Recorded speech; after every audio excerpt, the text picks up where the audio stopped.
Bob Minderson is the executive director of the White Ribbon Campaign, the world's largest effort of men and boys working to end violence against women and girls. Todd has worked extensively with communities and institutions around the world, including the UN. Above all, he is most proud to be a husband, father, and really average hockey player.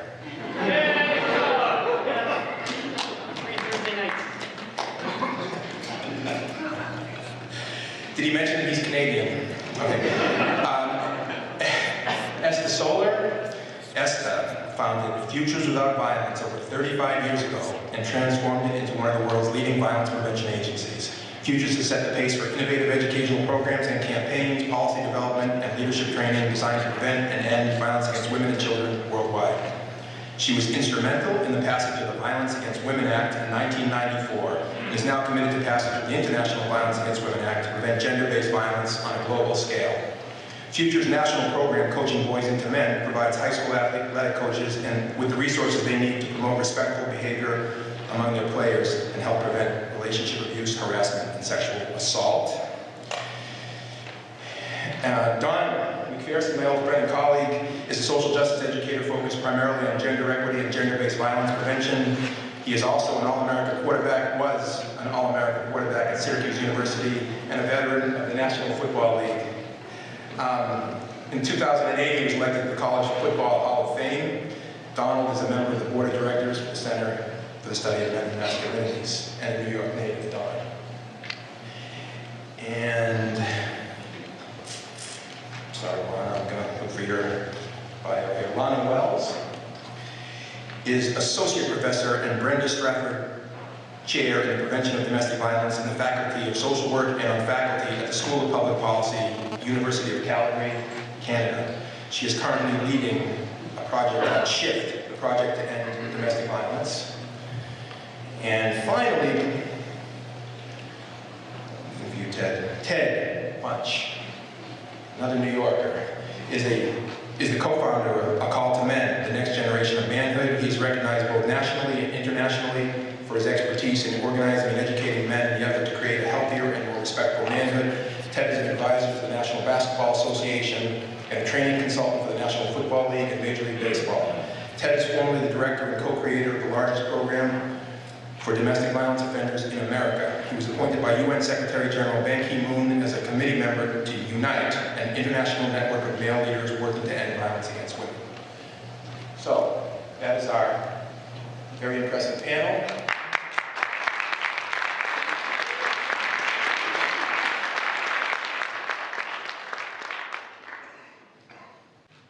And I'm going to begin with the topic that has circulated in this conference, as it should have, which is accountability and the questions of accountability. As we expand the field, as the field is expanding of engaging men, this is globally, as well as obviously in the US and other North American countries.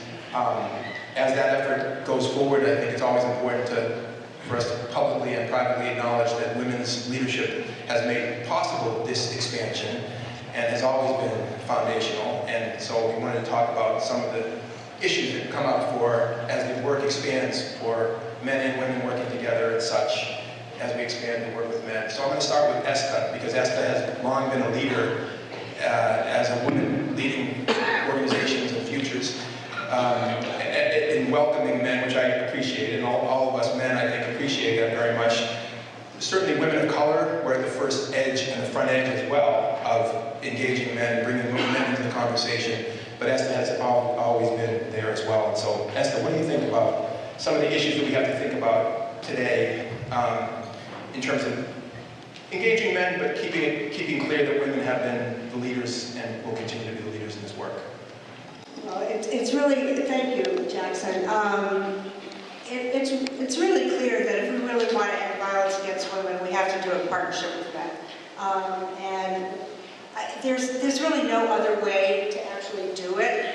We did a campaign in 1994 called "There's No Excuse for Domestic Violence," and what we learned from our research is that women in America were beginning to say this is absolutely unacceptable. They were taking a stand, The stories were moving from the back page to the front page.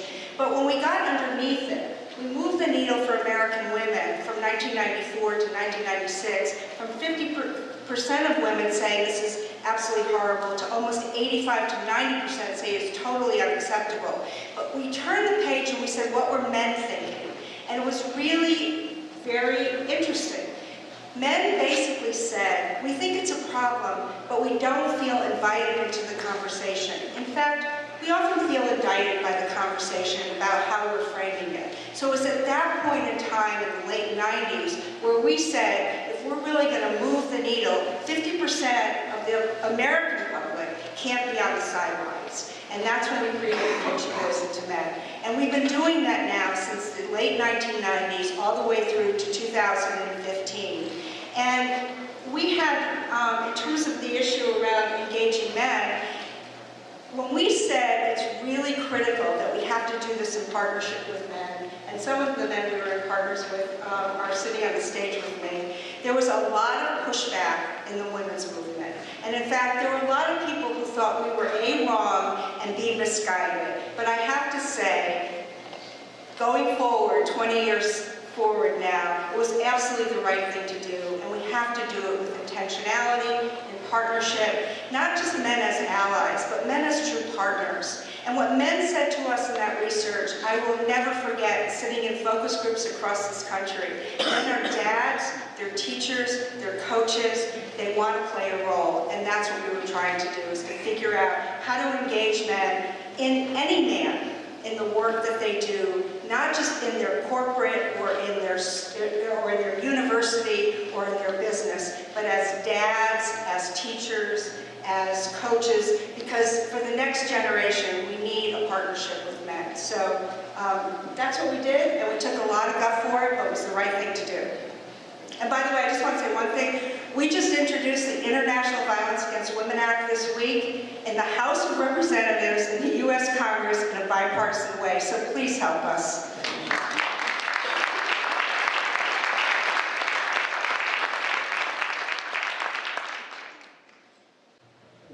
If I could just add a piece around the accountability and specifically around how we've been able to do it since 2002 or so with the Call to Men. And it's always been a tenet of our work to have systems of accountability to women. And the way that looks really for us is that whenever we're training, we do training, but we do it for the purpose of community organizing. And our mission is to work to create a world where all men and boys are loving and respectful, and all women and girls are valued and safe. And when we go into community or we go into a college campus, there's already women doing this work on some level. Grassroots, or it's institutionalized, but it's going at some level. So it's really going in and working with the women in that community, and even following the leadership of the women in that community and following their lead, because with the best of intentions, if we get together simply as men to do what we think is good work, that doesn't necessarily mean that it translates to anything that's more safe or valuable to women in that community, because we are limited in what we can do because we're not listening to that voice. So, but one of the challenges has been for us is that when we look at systems of accountability, you know, we were born out of by the women's movement and have been birthed out of this feminist experience and expression. We found that sometimes there were differences with what that accountability might look like. That actually white women's accountability was different than women of color's accountability, and negotiating that. So it's not just as simple as having systems of accountability, but really listening to the voices even within that in order to make those, to do the best work that we can do. And then finally, really educating men around this, because not being violent is not enough, but we also embedded in our socialization, as you certainly know, the panel here and your work, Jackson, speaks to this socialization of men, and that sexism and patriarchy is part of that socialization. So we're conditioned to go into the rescue, so to speak. So one of the things that we're really clear with talking to men about is that this is not about rescuing or saving women, that women are totally capable of taking care of themselves. This is about men not being violent, and safety takes care of itself once we do that. One thing that I don't think we talk about enough, and I just want to make 2 quick points to, is structural kind of accountabilities and not contributing to structural inequality in the work as well. And so 2 things that we do at White Ribbon are, first of all, a commitment to always factor in the resource question when we're talking about work with men and boys, and ensuring that we're not taking a smaller piece from the same pie, but we're advocating for a bigger pie that includes work with men and boys, but also doesn't compromise work with women and girls. And the other piece that we do think about structural accountability is in decision making.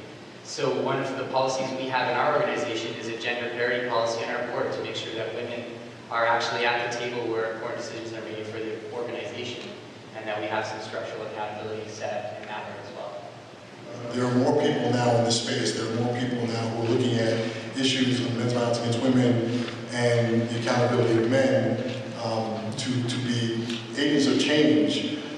But I think even more broadly, there is a move that all of a sudden a lot of people are trying to get into that conversation for different reasons. And I think that the issue of accountability is extremely important because the dialogue is being hijacked by the legal conversation, especially if you look at violence against women on college campuses. And all of a sudden now it's a legal conversation. And it's not a conversation about dealing with the actual reality of what's going on college campuses. And so you're losing a lot of the systems that have been in place to support women on campuses. Now we're talking about the rights of men to due process the sexual assaults on college campuses as opposed to getting to the culture of violence on campus. And so I think that this whole conversation about accountability is extremely important once more people start coming into, and more organizations start to CYA when it comes to high-profile cases of men's violence against women. So I have another question that honestly broadens out the concept of accountability beyond men's accountability to women, which is the global North's accountability to the global South. And this particular panel, I think, if I'm not mistaken, we all represent the global North, right? And so many of us have traveled and worked internationally for a number of years and know that there are all kinds of issues relating to the resources, power, and history of the Western colonial domination of the planet and certainly of the global South. So I guess my question is, does anybody want to respond to some of the issues that we should be keeping in mind constantly and action that we should be taking as those of us who are members of the global North in terms of our responsibility to our colleagues all over the world? And so from an early stage, we've really taken an approach that says, we don't know your reality, your context, your history, your community, and we have to honor your experiences there. What can we bring? We can bring some experience engaging men and boys. But this is also an issue that we look at in the role that we play as one of the steering committee members for Men Engage, which is, as many of you know here, about 600 NGOs around the world. And we've really tried to build into that organization as well, that the location of power and influence in that organization is really within the regional networks. And that those are the places where the priorities are set and the decisions are made. And we try to reflect that structure in the leadership piece as well. But it's a similar kind of accountability to all kinds of differently marginalized groups or differently powered groups that you have to consider when you talk North South, as actually here you're doing those kinds of relationship work. Over the last couple of years, we've been doing a lot of work with the United States government and USAID, and since Secretary Clinton, when Secretary Clinton was head of the State Department, about close to $200 to $250 million a year went to the Global South to deal with issues of violence against women. And we're now engaged in the process of true accountability, of trusting that the money went in the right place, but we want to verify. So we're putting people on the ground to really take a look at it, because we know, and all of us collectively know in this room, that nonprofit NGOs, the money goes to those organizations and the services get delivered. And what we don't want to see happen is that the bureaucracy takes the money and doesn't get it down to the community. So part of our challenge over the next year is really going to be looking in the communities, particularly the places of great conflict. So many people are doing wonderful work, IRC, V-Day, CARE, and we want to make sure that the funding that this government has made a huge commitment to getting to those groups gets there and gets used accurately. So if any of you are on the ground in places where the U.S. government, USAID, is actually funding, please let us know, because we need your eyes, we need your heart on the ground to verify that we're actually doing the job we set out to do and we told Congress we are going to do. So accountability really matters, whether it's an individual donor's dollar or it's the tax dollar, and there's real money now going into these different communities, but we want to make sure the money is used in the most effective way. So if you're on the ground in these different places, we want to work with you. Thank you. Just thinking about what is evidence, what's considered to be true, and thinking about the locality is critical, and not just creating these policies and these major documents that people are supposed to enact at the local level without the conversation and the relationship and the building of the dialogue between, I think, especially large programs like USA, who are demanding like gender equality plans, and then what does that actually mean on the ground, and how are they encouraging people on the ground to actually be in dialogue to find solutions that are in their own local context. In the context of our accountability to the Global South, I think we need to be careful not to put all of our eggs in the baskets of USAID and NGOs when the kinds of other organizations that we support, like the World Bank or the IMF, or NAFTA, or trade agreements, also put women in really vulnerable positions through austerity measures, through the kinds of work that's available or expected of them. And that also contributes to vulnerability, to domestic or sexualized violence. And so it's sort of like taking with one hand while giving with the other, and we should really attend to that kind of tension and contradiction when we're trying to be accountable in this sort of work. You know, there's this kind of imposition of a white femininity into the work that we do in the Global South. And we have our own personality, the way we look at feminism, the way we look at masculinities. And I feel that there's sometimes a lack of recognition of what we are and what we value, and a feeling that what you value is what's best. And I think I could be making very broad statements here, but you know, this, for the past few months, this has been my observation, and it concerns me. I've heard this conversation, I've heard people, when there are conferences happening, how, speaking on behalf of my colleagues who work in the South, look guys, the Global North is dictating what feminism should be to us. Can we allow this to happen all the time? And I think one of the things that facilitates the, which quietens us more is that there is a real power and privilege that's assigned to the organizations that are giving us the funds and the resources.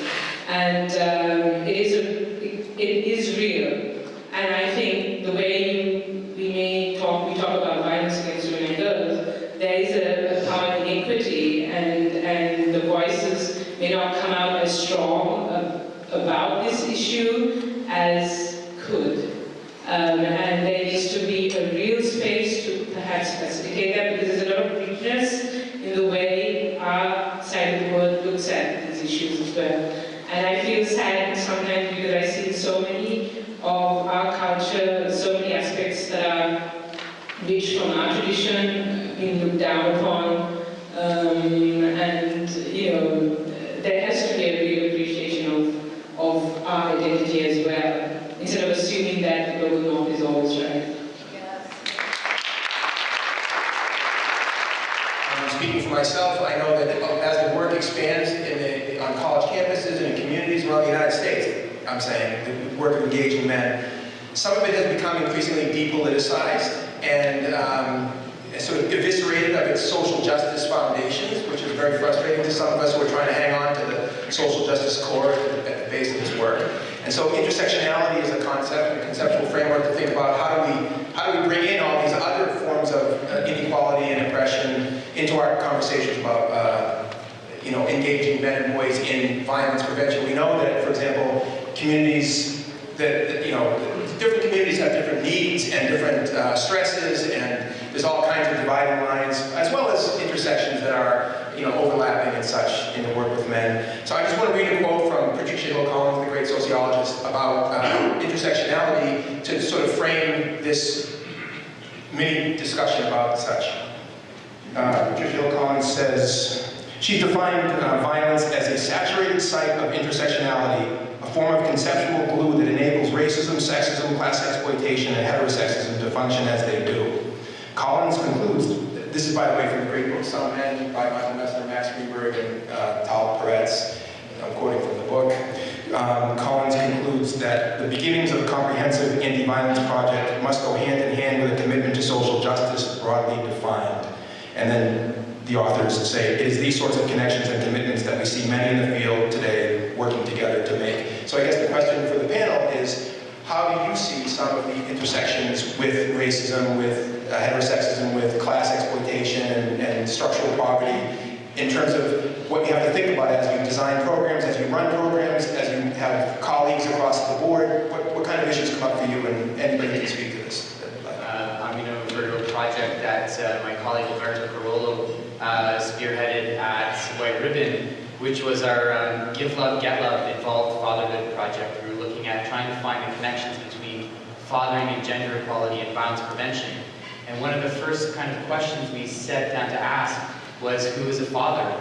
And 5 years or 7 years ago, we might have just said any male-identified person who has a child, biological or not. But when we asked that question this time, we said, well, what about young fathers? What about Aboriginal fathers? What about queer fathers? What about incarcerated fathers? What about? We had 3 or 4 pages of what about these kinds of fathers. We then strove to design a research project that incorporated the perspectives and views of many of those we could. So we had focus groups with Aboriginal fathers, with queer fathers, with young fathers, with whoever else would come to a room. So it's really changed the way that we approach and think about the work. I think to answer your question, we need a social justice lens, an anti-oppressive lens. And with our project, we're working with White Ribbon and Michael Kimmel now, the center. We're trying to build a comprehensive strategy to engagement in boys violence prevention, and that has to be the essence of it. And I think we had a chance to talk about what's happening to your program, and I think you can answer it, I think we talked about it as well, that it must be the foundation of this work. My conversations in my work, typically with men and boys, is a pretty simple conversation. And I don't say this in a condescending way, but I do to a large extent, that men are not very involved in the conversation around gender and men's violence against women. And so the conversation has to be pretty simple. Because if you do start to get start to drill down too far, we lose them. And the idea is to maintain, as I always say, a conversation. And so I try to be as aspirational in the conversation as possible by, let's just look at one concept. Let's look at the concept about language that we learn at a very early age as boys. And so I'll ask, what was the worst insult you've ever heard as a boy? And going back that far. And we start the conversation and keep it right there. And what does that look like to you if you grew up in this part of town? What did it look like to you if you were in a single-parent home? What did it look like to you? What did that look like? And we find out that we have a lot in common as men. And we start from that point. And then from there, as I said, I try to make it aspirational so that they'll tell you what needs to happen in that culture or in that in the ways in which they grew up. So I think, even as I said to the previous question, I think a big part of the solution of intersectionality as well as accountability is teaching us how to listen to each other, understanding what we in this room are trying to accomplish, which is broadening this conversation with more people, pulling more people into the conversation, specifically men and boys, and engaging them in this really difficult. What we said, these are all issues that we've all, no matter what your background, no matter where you come from, we've all been raised not to talk about these things. And so we have to create an environment that respects everyone's perspective coming into the room, and that begins with laying down some basic foundational understandings, and then from there, listening to how people view that basic understanding. Can we stay here for just a moment on that, please? That, you know, as we're talking now, it's making me think about how the important questions that we ask men. And one of those questions is really, right, because if we want to motivate men, when we look at violence against women, the overwhelming majority of violence against women is men's violence. That's a fact. But the overwhelming majority of men are not violent, but we're silent about the violence that other men perpetrate. And that's as much of the problem as the violence is itself. So how do we then engage those men who are doing the right thing to take this on as something that's important to them? And we have to connect what's important to them in their lives, and the women and girls in their lives that they care about.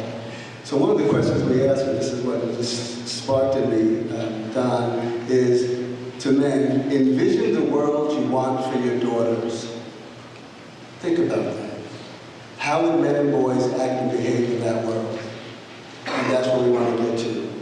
So it's really about connecting the dots for men, really making it their own issue that is important for men to get involved, and to really own it. And it's not just about me and my relationships with the women and girls in my life, but how that extends out. And I just wanted to add, I think it's more than obviously developing and delivering programs, that we have to be calling out the systems and dismantling the structures that are perpetuating. And I think it's a call for, as I was listening over the last few days, of programmatic responses, a little bit of systems. There's not major initiatives happening in this men's movement in terms of dismantling the structures that are perpetuating a lot of this. And I think we had a chance to talk about sporting culture and the role, and I think there's a lot of places that men could be at that center place to dismantle and to take that. So I think, and I was thinking because, and also at this conference, I was thinking about the 80s and 90s when I was really engaged in the feminist movement in Canada and getting my women's studies degree, and where and colleagues and I were talking about what we went through at that time and learning and thinking about how do we bring more people together on this issue and more inclusive. And I think the women's movement has to work in partnership, definitely has to work in partnership in this movement, but I also think the movement has to extend it outside of programs. So, you know, to that point, Lana, this is a quote that has been in my head for the past couple of days, and it speaks to extending the spheres of where this is happening. It speaks to men's roles, and it's from a young woman in the United Kingdom, and I want to make sure I attribute it to her because in this age of Twitter, you know, so much brilliance can come out, and then somebody else can just take it, and I want to make sure that this young woman named Kelly Temple gets attributed for this, but she says, you know, men don't necessarily need more space within feminism, but they need to go to the spaces where they are and make them feminist. And I think that's a big part of what we're talking about here, how we can amplify what we need to do in terms of making these changes happen. Because obviously we need to do a lot of work around how to partner with the allies and stuff, but as incumbent upon us as men to take the spaces that we're already in, the boardrooms, the locker rooms, the school rooms, and make them more feminist as well. Right on. When I started the MVP program with my colleagues at the Center for the Study of Sport and Society at Northeastern University back in the early 90s, that was the first program to engage athletes systematically in the fight against, you know, sexual violence, relational abuse, gay bashing, and a whole range of other abuses. The idea of creating the bystander approach was a way to bring men into the conversation, because so many men would shut down and say, I don't rape women, I don't abuse women, this isn't my problem. So what the bystander approach was an attempt to correct that and say, it is your problem. We all have, you know, families, we all have peer cultures, we all have influence in our spheres. Whether we're powerful corporate executives or, you know, 16-year-old boys, we have influence around us. And even if we ourselves aren't engaging in behavior, if we're not speaking up and confronting and challenging others, then in a sense our silence is complicity with their enactment of abuse and unfair privilege, which comes out of civil rights teaching and all kinds of basic social justice work, right? The problem that's been happening, and by the way, can I just say, our work was going into non-feminist spaces with feminist ideas, and we continue to do that to this day in the belly of the beast. And people can critique it and say, well, it's, you know, you're perpetuating the system by legitimizing it, as if pro football is going to go away if we don't do the work, or as if the U.S. military is going to just pack it in if we don't do the work. But the problem is, and I'm glad to even have the opportunity to say this, the problem is, as our work has expanded in working with men and boys, what's been happening is that social justice intervention, a term that I don't like. We call it the bystander approach. But when it started to be called intervention, it started to be like this, it's like, you're deputizing individuals to go and stop a rape from happening, or it's like a bouncer, it's a glorified bouncer kind of mentality, as opposed to what was much more of a social justice-oriented idea of taking responsibility and having honest dialogues, which is what one of the challenges when we expand the work is always, as you work with institutions that are conservative or traditional or have their own institutional imperatives, sometimes you give up certain control over, the progressive heart of the work, and it's a compromise because you can reach a lot more people, right? But at the same time, sometimes you have to water it down. I will say finally about that point is, when you cast a wider net in this work, you're going to find a lot more potential allies than if you hadn't cast that wider net. So even if you have to water it down to bring a lot more people into the room, the result of that is you're going to get more impassioned people because you have a wider spectrum of people that you're actually reaching with the ideas. Because so many men have this misperception that, violence against women work is male bashing, we're just going to get in there and sit there and listen to how bad we are, we're going to be shamed for being men. When they get into the room, they realize that's not the case in 98% of the cases, that it's much more organic and holistic and real, and men's violence against ourselves and other men is also part of the conversation. Like Michael Kaufman has been talking about for decades, and many of us, the triad of men's violence against women, men's violence against other men, men's violence against ourselves. All that is part of all of our work, but people don't know that unless they come into the room, and sometimes to get into the room, you have to perhaps make some of these political compromises.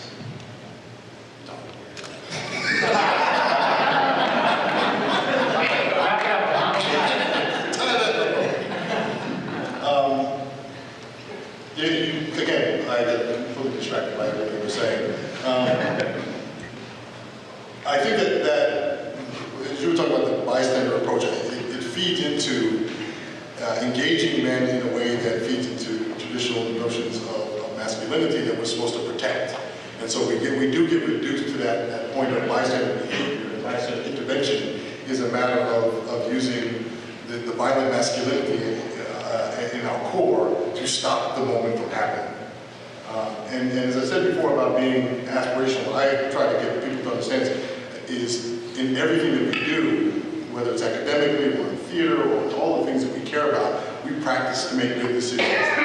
And so it is a matter of engaging men and boys in a conversation that looks at how we practice what it means to be a man, so the language that we use, the things that we expect from each other, the customs and the cultures that we support. It's all the practice that comes down to when there is confrontation or there is conflict, how do we respond? What feeds, what educates and informs, as I always say, what informs the heat of the moment. So there has to be this broader conversation about what we all do in practice, and I think it's something that Todd said is really important about that making it a feminist space. I once had, and I learned this from again, listening to a student athlete who I asked that question, the worst insult you ever heard as a boy, did you throw like a girl, you run like a girl, or being compared to a girl, which creates sexism, misogyny, homophobia, all that sort of one fell swoop that almost every boy has heard in one various form or another in our lives as young boys. And I once had a young man say, well, and he was sincere, saying, well, if your son threw like a girl, wouldn't you do something about it? And my response to him, which was knee-jerk, but it's also what I've maintained ever since. And this is where I think that the responsibility on fathers, on men, on coaches, on men who claim to have the lives of young boys in our hands, is my response to him was that I'm not going to make my son better by degrading my daughter.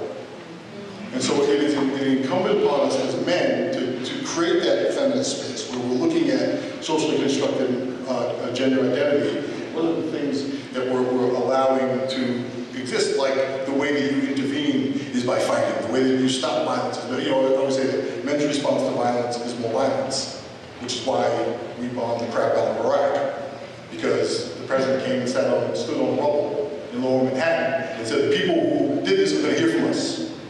And the response from everyone was, yay! patriarchal response to violence was more violence. Whereas women's response to violence very typically is seeking peace. And so that's the part of the conversation that we need to turn and engage men in a different way of looking at different solutions and different ways in which we practice masculinity. When it comes to violence, there's no peace on the streets if there's no peace at home. There's no peace in the community if there's no peace in the family. But we have to make those, in the 21st century, we have to make those connections all the time. So if we talk about gang violence, let's talk about domestic violence and sexual violence and child abuse and child neglect and all the connected issues that contribute to how men and young men, boys start out life as innocent human beings with full of compassion, and they become violent and abusive. There's all kinds of connections between what happens in early childhood and families and in adolescence, and then on a bigger stage, don't you think? And that also expands the number of potential allies dramatically, because there's so many people in this city and every other community around the United States who are dealing with all kinds of issues that intersect and overlap with the issues that we deal with. But they don't even know it in many cases. They work on HIV, they work on poverty issues, they work on child abuse issues, they work on gang violence, and they don't even know that right across the town there's people who are doing this great work on domestic violence and it intersects with gang violence, but they don't even know, they don't even come together. We have lots of connections that we haven't yet made. And again, we're in the 21st century, time of connection, and we have some of the resources to do it. Why not? All right. So one last topic here, and then we'll open up the floor, okay? So, and you can take it as you like and dismiss it as you like. I think it's important that we talk about the men's rights movement. When we're talking about expanding work with men and boys, there is an organized movement. It's not a giant movement, but it's an organized movement that has had some impact. And it's largely North American based, but not exclusively. It's largely white, but not exclusively. But it's a group of organized men who are openly and aggressively anti-feminist and hostile to our work. And I think it's important that when men get together to talk, especially when men get together to talk about this, we have to figure out how are we going to counteract the men's rights movement, both online and the angry, misogynistic, violent kind of presence that they have online to shut down women's voices and shut down feminist voices, as well as in communities and in legislation, because the men's rights movement is, it's real. So anybody want to comment on that? So I want to invite us all to, from maybe today on, think of other things to call them. I, for the longest time, have been using my air quotes going the so-called men's rights groups, but I think I want to even propose something a bit more bold. Let's call them what they are. Let's call them men's power activists. Let's call them anti-feminist groups. Because the more we buy into the nomenclature that they've created, the more we're kind of engaging them at a level that they've fabricated that has no real rooting in reality. But I think it's an important question, and Michael Kimmel did a great talk about this in Delhi in November as well, and how one thing that we need to acknowledge as men doing this work, that the abuse we receive as men from men's rights groups pales in comparison to the abuse and the violence and the physical harm that women experience and transgender people experience at the hands of these guys. And I also hate the term in real life, because when it happens online, that's real life as well. It doesn't matter if it's not in the flesh. So I think one thing that we're evolving that we have to really also understand is how we both acknowledge men's pain in that conversation and real hurt and trauma, but don't use that as an excuse or a justification for being a horrible human being. Because lots of men have experienced pain and trauma and not turned into men's power activists. And that's a hard line to walk sometimes. And to do that, I've really been trying to dig into some of the work of the great civil rights leaders here in the United States around nonviolence, and the work of Gandhi and some Buddhist thinking around compassion, because when I woke up that morning and saw a copycat website with our image and logo and our friends from when we were in Australia had to wake up to the same thing, I wasn't feeling very compassionate. And it may have been the only time in the last 10 years of my life I wanted to commit violence against someone or something. But the tricky part, I think, as well, and I'll let everybody else jump in here, is what are the strategies for engagement with these groups? How do we recognize that, yeah, they're a small minority, and they largely speak amongst themselves, but how do we identify the people that might be listening to them and might be influenced by them? How do we distinguish the legitimate questions that men have about equality and feminism and masculinity from the trolls that want to engage you in a fight that there's no interest in having a respectful dialogue around? So I want us to get more intentional about having these conversations and figuring out these solutions together. And I think this is a great place to start doing that.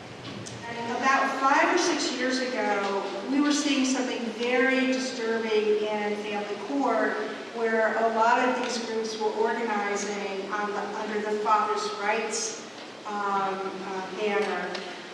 But in the last couple of years, it seems like and again, we don't have really good data on this, but we're tracking it and we want to report it back out. We are seeing a little softening in that area compared to where it was 10 years ago.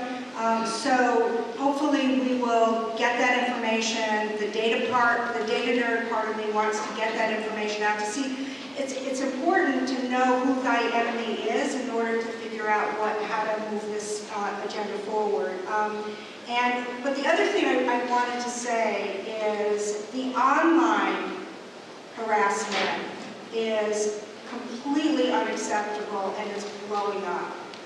We've all had these experiences. I had a chance to do a TED Talk in San Francisco at TED Women that got posted on the TED site. And the conversation on the TED site was terrific. It was, it was a thoughtful conversation taking real issue. On the YouTube site, it was, oh my God, it was like, and it gets posted at 9 o'clock in the morning. So at 9:30, when I was looking at the YouTube site, it had, what is that? Can I say that word? Why is she talking about this? She probably, she was old enough to have been beating up her husbands and her, it was so bad that I looked at our communications director and I said, can we go for a drink? And she said, it's 9:30 in the morning. I said, I need to go for a drink. And it's just, what's happening online, the harassment online, the evilness online, the disrespect online is completely out of control. So there's the formal system and the informal system, and we've got to get on top of that informal system. One of my friends worked at Wired magazine, and she was very out front on an article, and she actually took 2 days off of work because she could not deal with the comments coming in. And it is really bad out there in the social media sphere, and it's contaminating. So that's the piece that I think we really have to work on. Thank you, Esther. So we get comments also. Anyone doing this work is going to get those type of comments, and it's really hateful. It's really mean-spirited thing. So it isn't. So when we talk about the men's rights, or I like the men power activist groups, it's not just them. It's regular guys out there too. It's the same guy who sits in one of the trainings and say, well, what about the violence that women do? And they're not a member of the men's rights groups, but they need to be educated around that because, one of the challenges is, I think that, and I think you kind of alluded to it, is that some of these men are standing on a grain of truth in their experience. And they take that truth and make it as if it's, this broad stroke with it. So in their view, it's really justified. No, this really happened to me, right? So it's the exception to the rule in many cases, but it's made as the rule. So I don't think we should be surprised, and we do need to do more organizing and have responses. But when we challenge sexism and patriarchy, well, the ugly head of sexism and patriarchy is going to rear itself to be a backlash in the same way with racism or anything else. So I don't think we should be surprised at that, but we certainly need to, one thing that I don't think these men recognize, which a lot of men don't, is that the liberation of men is directly tied to the liberation of women. And once we understand that, then we can start dealing with some of these solutions. So we need to continue to work around it. One thing that's been really, I think, frustrating for me, I have to say, and I get a lot of backlash from men's rights folks online, mostly, very rarely directly to my face, but constantly online. One thing that's very frustrating is that a lot of those men are unaware that the men's health movement was started by feminist women and pro-feminist men who learned from those feminist women to apply a feminist lens to men's health. And so the idea that somehow feminists don't care about men, or men like us don't care about men, is factually incorrect. It's not just a slander, it's not just propaganda, it's just factually, I mean, it is propaganda, it's factually incorrect. So we can point out factually that some of the early texts, for example, about men's health, like Don Sabo, my friend and mentor, is one of the early sociologists who did an edited collection about men's health, explicitly credits feminist women for leading the way into his understanding of men's health in a gendered way. Will Courtney, who's one of the leading researchers and writers on men's health based in the Bay Area, he just wrote a book called Dying to Be Men about men's health, explicitly credits feminist women and feminist women's health activists as the cutting edge, the front edge of engaging the conversation about men's health. So when these men's rights activists trash feminists and others, they don't know what they're talking about. And we need to say that back at them. Because the idea that somehow our work is anti-male, I just completely reject. We're anti-men. Just the closest person to you, I guess, gets the advantage right now. Thank you. Hi there, thank you all.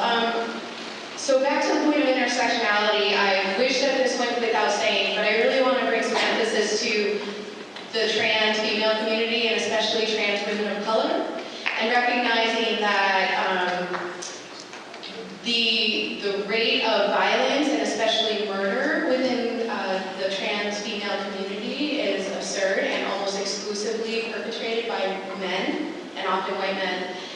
And so I want to look at that specifically, but then also talk about the role of engaging trans men in this movement and helping them to understand the roles that they play in feeding into the patriarchy.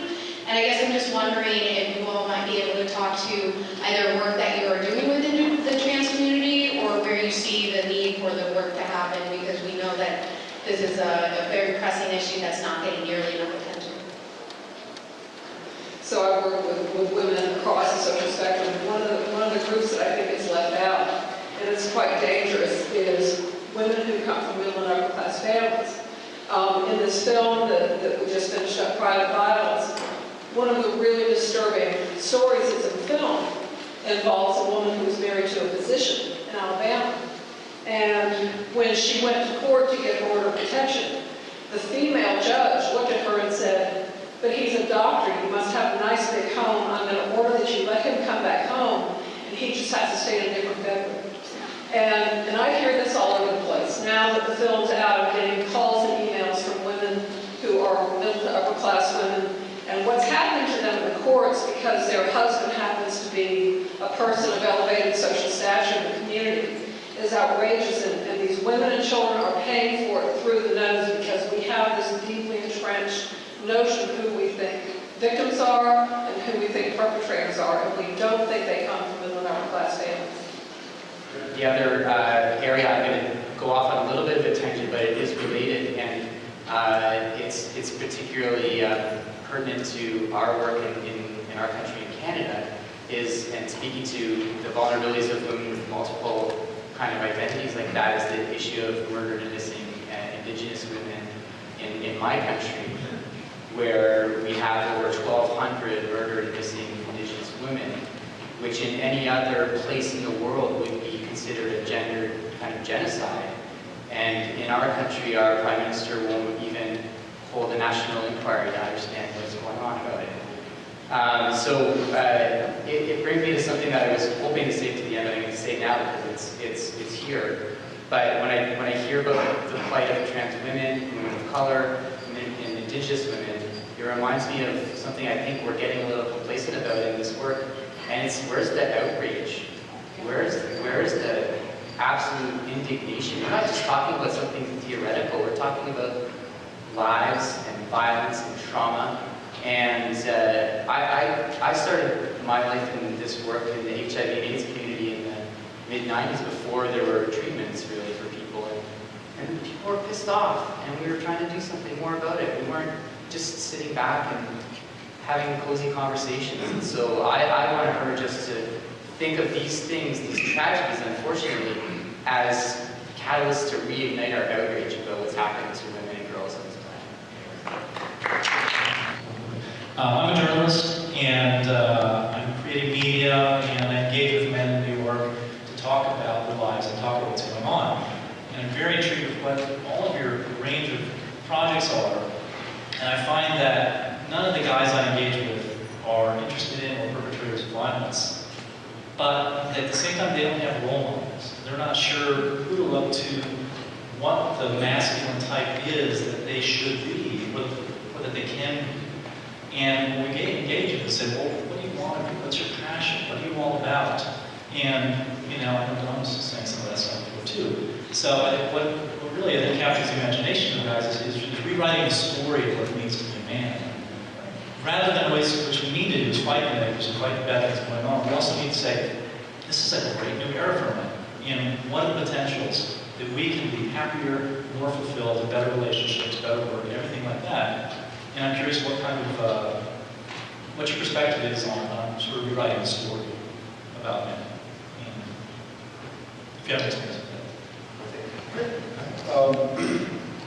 And I think my response to you is also, as well, a response to your comments as well. The Promise Keepers, and I'm sure most folks in here remember the Promise Keepers from many years ago. They were born out of the futility of masculinity and men being struggling with a whole host of issues that no one was talking to them about. And they filled football stadiums full of men. And I have a brother who is a Promise Keeper, so you have a cousin you don't. I have a brother. And it's an indication that men are hurting and don't have answers, and no one's ever told them. And I always say to men, the only time that we talk to men about these issues is when something bad has happened. And so men feel the indictment. And so we're not having that, as I said before, that conversation with men about the practice of masculinity. And when we practice something, then we start to, like my daughter the other day practiced piano for 10 minutes. And she goes, oh, no, I have nothing else to practice. I said, is it perfected? She says, no, there's a lot of practice there. Right? And that practice is what we do every single day. And we don't, as men, we don't have that conversation. And the beauty of patriarchy, and especially here in this city talking to white men in office buildings, they're affluent white men in New York City. What do I have? Why do I have to examine my masculinity? This is a great place. Restaurants are great, the drinks are great, there's women everywhere. It's a great place to be a man of wealth in New York City. Why should I have to examine those things about me that are problematic? And this is another place where, like, you pointed about there's a grain of truth in that place from which men come, and then the larger discussion in the stadium of Promise Keepers, like, yes, and we're being put down this way, and we're being put down that way, and women have more rights than we do, and all the craziness starts to come out, right, because it feeds upon itself. But we're not having these difficult conversations where we allow men their messed up humanity. And what I mean by this is, and not to get into the conversation about what happened with the NFL and Ray Rice, but we had the hashtag why I stayed, why I left. And we asked the question, why does she stay? But we never asked the question, and we know why. Everyone in this room knows why the man stays in an abusive relationship, because he's an abuser and he's messed up. But Ray Rice spit on her. He spit on her. And then he knocked her unconscious and showed no remorse in the moment. We haven't asked the question, really thought about, why do men accept that? Not the violence, because we get that. He's an abuser, he's controlling, his woman, his property, right? She's less than, we get that whole construct. But what is it about that we accept the fact that a man can spit? If I spill the floor here, you throw me out. He spit on her. How is that? And we haven't had this conversation as men. How is that a way to function in any kind of relationship? So when you talk about the trauma that he's experienced, to do that and then to minutes later, moments later say, I love you, or hey baby, it's gonna be all right, we'll get through this. There is a trauma in that that, we turned that whole conversation turned into something else without truly examining that piece. And there were so many men, as you said, I'm not abusive, he's got a problem, his girlfriend had a little fun. No, man, how do you accept that? How do you accept it as a man? That behavior was exhibited, and to the question about the outrage, where's the outrage for that? We have selective outrage. I want to be pissed off at the commissioner because he's on it. No, where's the outrage for this man spitting and knocking another human being unconscious?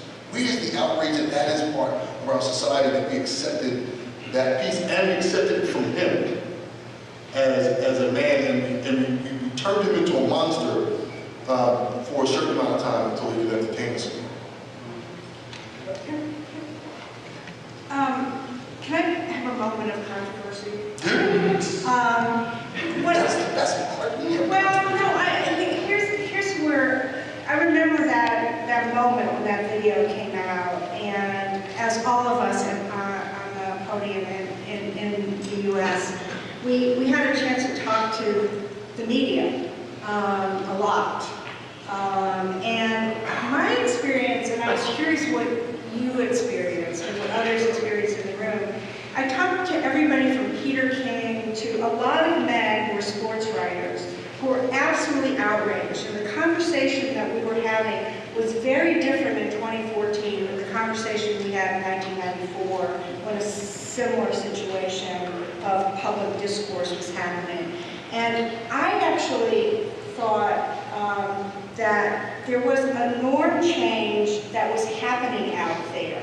Now, I don't know whether Ray is going to get signed again. He hasn't yet.